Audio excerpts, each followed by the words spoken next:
Hello guys. Kintab ng noo ko. So, ayan guys. Dahil Ramadan ngayon is busy ang lola nyo. So, ang i-upload muna natin ngayon is mga salata.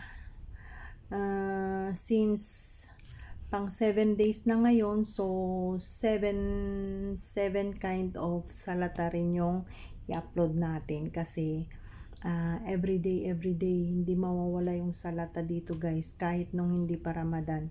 Pero this time is paiba-iba yung ingredients, may iba-iba siyang halo kumbaga.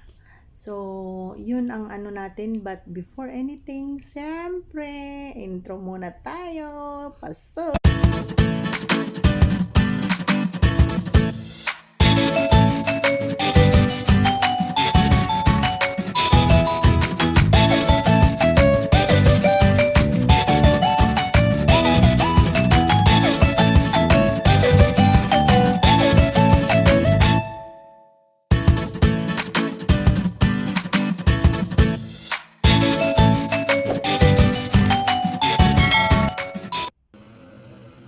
Hello guys, today nga is first day of Ramadan, so hindi mawawala ang salata everyday.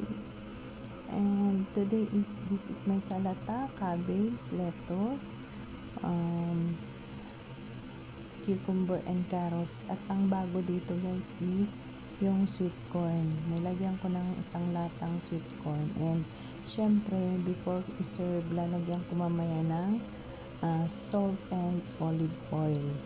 So, yan guys. And the second day is, eto naman guys, parsley, carrots, and naghiwa ako ng beetroot. Beetroot ba? And pomegranate. Granada ba in Philippines? Pomegranate, yan naman. And same. At ang pangatlo natin guys is ganun din, lettuce, cabbage, parsley, cucumber, and this time is naglagay ako ng tomato and green olive. Yan yung nakatoppings guys. And syempre salt and olive oil again. And dito next is eto naman guys, carrots lang and beetroot and parsley. So very simple. Yan lang ang salata namin that day. And kung tutuusin, sila lang guys kumakain yan, di naman ako mahilig. So ang sunod natin guys is eto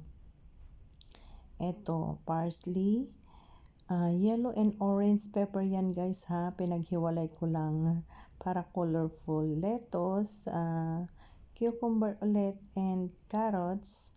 And ang pinakamasarap guys, yung nasa gitna.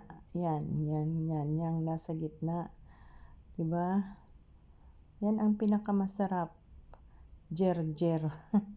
So, ayan guys, ang salata namin for today. And next is beetroot ulit, parsley, lettuce, and carrots ulit. So, halos yan lang naman ang namin everyday. Kumbaga, hinahalo-haluan ko lang ng ibang para iba-iba yung lasa. So, eto naman yung last natin ba? So, pinaghalo ko yung yellow and red and orange na pepper, parsley, lettuce, cucumber, and carrots. So, thank you guys for watching. Yan ang mga salata na ginawa ko for 7 days.